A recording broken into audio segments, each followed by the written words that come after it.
So this is the values of the trigonometric identities we need on solving a trigonometric function. So in case na walang cosecant, in case na may mga ganito na value and wala yan sa calculator natin, we can still solve because we have its reciprocal identity, quotient identity, and Pythagorean identity. So take note that hindi lang pwedeng isang beses gumamit ng trigonometric identities ito sa isang problem. So now, an example of that. The limit of the function of x. So simply just substitute. So tan x is equals to 0. Tan 0. Same with cos x, pi. Kapag pi, ganito lang. Follow mo lang. Cos x, we have cos plus shift and e, or ito, divided and that's it. We have negative 1.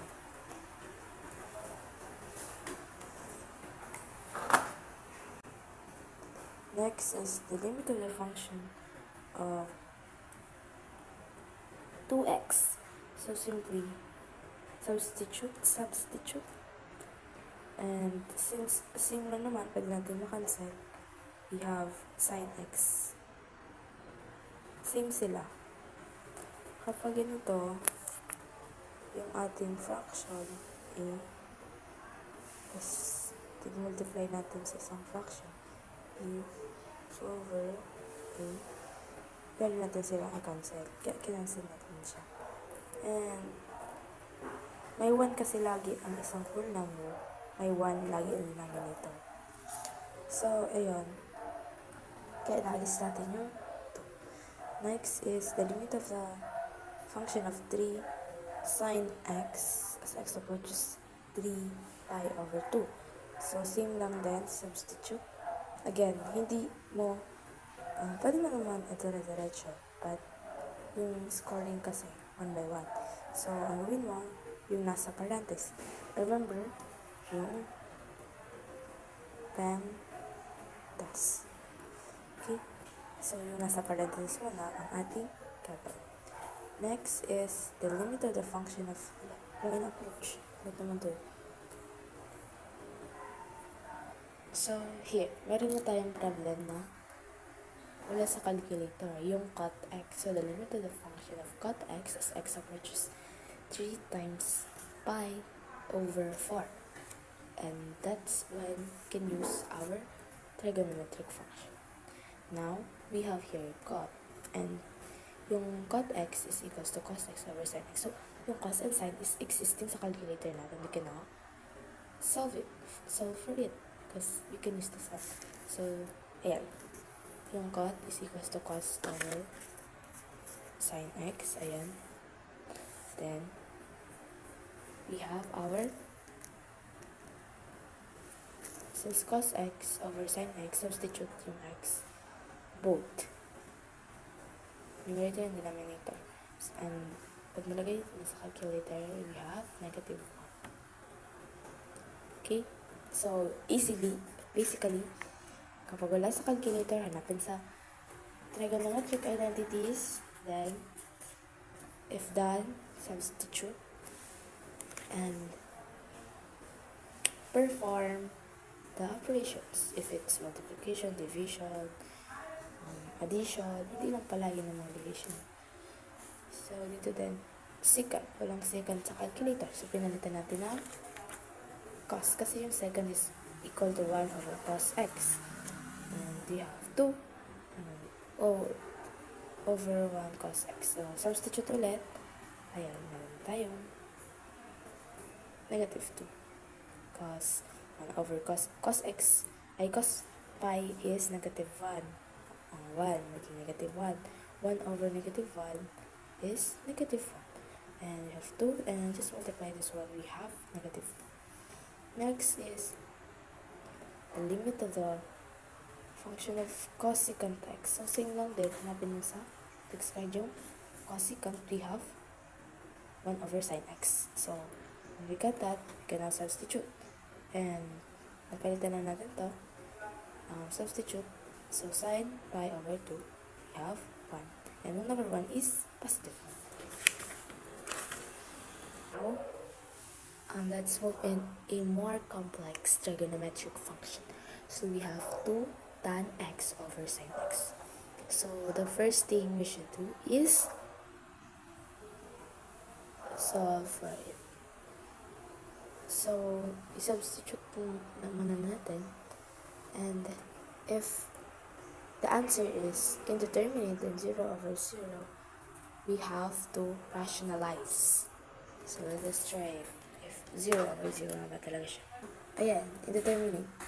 So, even though mayroon tayong tan x sa calculator, and hindi naman, ibig sabihin nun is, we can now solve and get the x. Kapag 0 over 0, hahanapin pa rin natin yung ibang values niya, or gagamit pa rin tayo ng trigonometric function. Kaya meron tayo nito kasi 0 over 0. So, yung tan x po is equals to sine x over cosine. We have here. Right?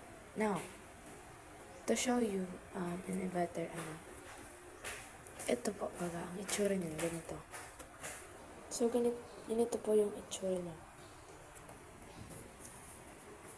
Yung sine x ay 2 times sine x over cosine x divided by sine x. So, an operation of division, papalitan natin yung operation, nagiging multiplication, then reciprocal of sine x. Anong reciprocal ng sine x? Remember na may denominator na 1. Anong reciprocal na? So, ayun. We have here. Now, na nasa denominator na sila, nasa numerator, we can cancel out. Numerator, denominator, parehas. Okay. So, combine, magiging 1 cos na lang siya. Kasi na-cancel natin. Bakit nagkaroon dito ng 1? We cancel this out and we have 1. Okay? So, natira sa numerator na. And now,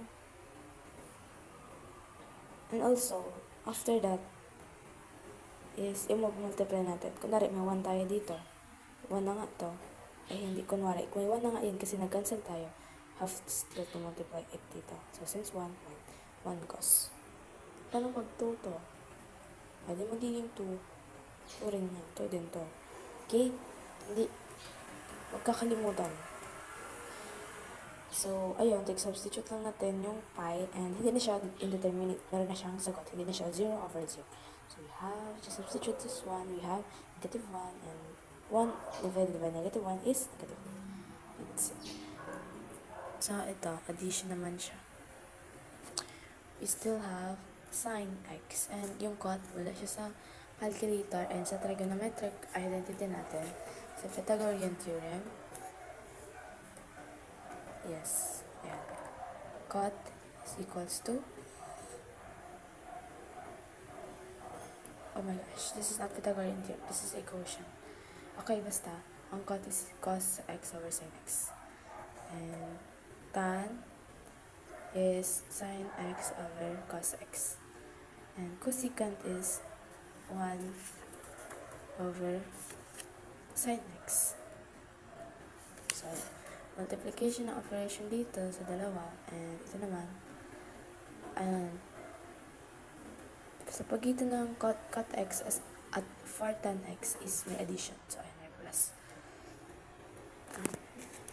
Kahit wala na to. Pag nasa parenthesis naman na understood na multiplication, diba? So, ayan. Numerator, denominator, same, cancel out. We have cos x plus sin x. Okay, cancel this out once again. And magkakaroon na lang tayo ng 1 cos x. Cos x plus 4 times 1 over cos x. Now, substitute. We have cos pi, negative 1, and cos pi, negative 1. Parenthesis first, negative 1. And multiplication, PEMDAS. Unang multiplication, 4 times negative 1 is negative 4 of negative 1 plus negative 4. Okay, positive times negative, negative. So we have negative 1 minus 4. Negative 1 minus 4 both pares ng sign, addition, and copy the common sign, we have negative 5. Ayan. Same lang din, cos x, we have, ay dito, naging 3 over cos x. Yung reciprocal po ng secant is 1 over cos x. Tapos, tig-simplify siya, tig-multiply na yung 3 times 1 over cos x. So, tig-multiply, have 3, kasi may 1 baga dito, and pag multiplication, just perform numerator to denominator, just multiply. So, okay. Kaya ganun, yung naging sagot dito. Now, we have, okay, i-visualize natin para mas madali. Yung ito siya, okay? Ngayon, pag division, we have to get the reciprocal to perform multiplication. So, sabi ko nga kanina, pag multiplication na, we have to perform numerator, multiply numerator to numerator, and multiply denominator to denominator. So, kung may 1 man dito, 3 times 1, 3, and 5 times 5 cos x times cos x, that is 5 cos squared x. So, substitute, we have yan, parenthesis muna po ang unahin, and i-perform muna yung cos, then yung substitute bago gamitin itong exponent. Yung exponent po saka na kapag nakuha nyo na yung cos and yung value.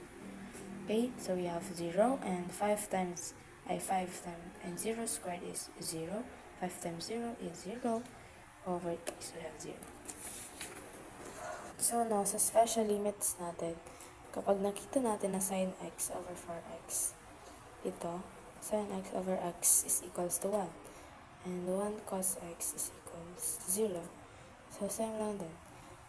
Basta parasang coefficient, ganito lang natin siya pwedeng kunan. Pero in case na it would be sin x for x over x, hindi po pwede. Kailangan natin mag-conjugate. And that is sin for x. Para maging 4 to, kailangan natin mag-multiply na 4. So, kaya nasabing 1 kasi kailangan equivalent to 1 yung multiply natin. So, 4 over 4 baga is 1. So, multiply this one dito, multiply dito. We have sin 4x sin and 4x, kasi 4 times x is 4x. We can get this now. We have 1 and 4. In that case, we have 4. Okay? Next, ganun lang din. Since dito, ikukunin lang natin yung x. Okay, so we have 1 and nag-cancel tayo, kaya may 1 tayo dito. 1, 4. So, dito naman, nag-factoring po tayo. Since meron tayong squared, pwede natin siya ilabas. Kasi po, before getting the limit, kailangan nasa simplest form ang ating function para makuha natin siya. Kaya po tayo nagpa-factoring, conjugate, rationalize, okay? So, ayan, kailangan natin ng factoring para makuha natin ang simplest form. And in that way, we can get our answer. Because dito, wala tayong gagawa kasi may operation.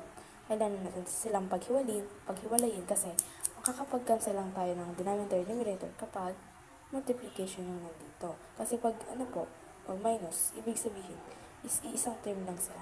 Okay? So, ito, pag multiplication, independent term na siya.